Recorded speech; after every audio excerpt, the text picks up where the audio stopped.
மிதுன ராசி. மிதுனம் கலைகளுக்கு அதிபதி, வித்தகருக்கு வேதவள்ளி, எல்லா செய்பிறக்கும் செண்பகவல்லி, மகாவிஷ்ணு திருக்கண்டேன் போன் மேனிகண்டேன் திகழும் அருக்கன் அணிநிறமும். அப்படிப்பட்ட பொய்காழ்வார், பூதத்தாழ்வார், பேயாழ்வார் பாடிய பாடல்களை மனதில் பதித்து கொண்டு மிதனராசி நேயர்களுக்கு அறிவுக்கு, ஆற்றலுக்கு, புத்திக்கு கொஞ்சம் பிரஸ்டீஜ். மிதனத்தை பாருங்க, என்னைக்குமே பிரஸ்டீஜை விட்டு கொடுக்காது. அறிவு இருக்குதுன்னு அர்த்தம். அப்படின்னு என்ன அர்த்தம்? அறிவு இருக்குதுன்னு அர்த்தம், ஆற்றல் இருக்குன்னு அர்த்தம். அப்படி உள்ள உங்களுக்கெல்லாம் கண்டிப்பாக நிச்சயமாக மிதனராசி நேயர்களுக்கு இந்த ஆண்டு விஸ்வாபசு ஆண்டு ஒரு வெற்றியை கொடுக்கக்கூடிய ஆண்டாக மாறும். ஏன்னா உங்க ராசி நாதனே இப்ப நீச பங்க ராஜ யோகத்துல இருக்கார். நீச பங்க ராஜ யோகத்தோட இருக்கிறார். அப்ப கண்டிப்பா உங்களுக்கு கொடுத்தாங்க. நீச பங்க ராஜ யோகத்துல இருக்கும்போது நிச்சயமாக ஒரு நல்ல படிப்பினை, நல்ல வாய்ப்பினை, நூல் நிலையங்கள்,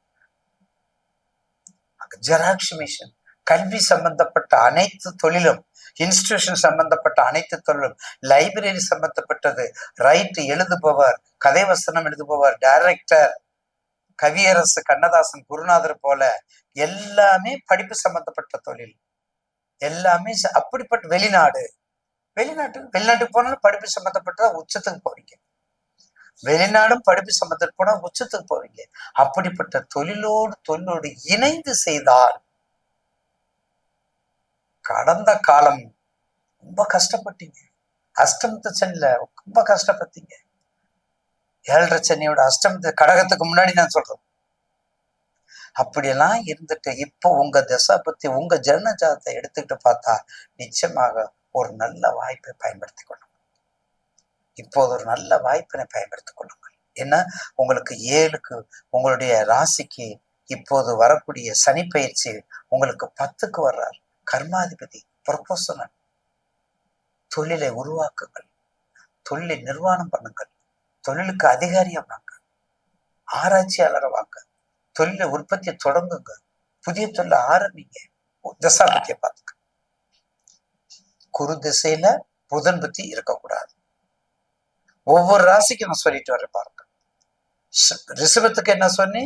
சுக்கிரன்ல சூரியன் இருக்கக்கூடாது, சுக்கிரன்ல சந்திரன் இருக்கக்கூடாது, சூரியன்ல சுக்கிரன் இருக்கக்கூடாது. அப்ப மிதுனத்துக்கு குரு திசையில சந்திர புத்தி குரு திசையில புதன் புத்தி வரக்கூடாது, புதன் திசையில செவ்வாய் புத்தி வரக்கூடாது, புதன் திசையில குரு புத்தி வரக்கூடாது. இதை மட்டும் நீங்க கவனமா வச்சுக்கிட்டீங்கன்னா, ஐயா கொடான கொடி நன்றியா, இவ்வளவு விளக்கமா சொன்னீங்கய்யா, எங்கேயா இருக்குங்க, அப்படி தேடி வரணும்.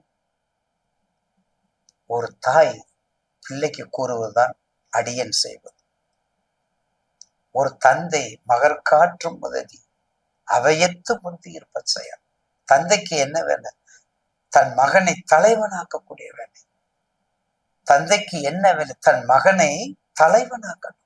நாட்டுக்கு தலைவன், கிராமத்துக்கு தலைவன், மாவட்டத்துக்கு தலைவன், வீட்டுக்கு தலைவனாக ஆக்கணும் இல்லையா? அப்படிப்பட்ட நேரம் உங்களுக்கு இப்போது வந்திருக்கின்றது. மிதுனராசி நேரலுக்கு அப்படிப்பட்ட செல்வாக்கு. படிக்க படிச்சுக்கிட்டே இருக்கலாம். மிதுனராசி நேரங்கள் படிங்க, ஆய்வு பண்ணுங்க, அரசாங்க உத்தியத்துக்கு ட்ரை பண்ணுங்க. கூடுமான ஆவணி மாசம், கார்த்திகை மாசம், தை மாசம் பிறக்கிறவங்க மிதுன ராசியா இருந்து திருவாதிரையா இருந்தா வேலை உறுதியா கிடைக்கும். புனர்பூசம் இருந்தா அதை விட கிடைக்கும்.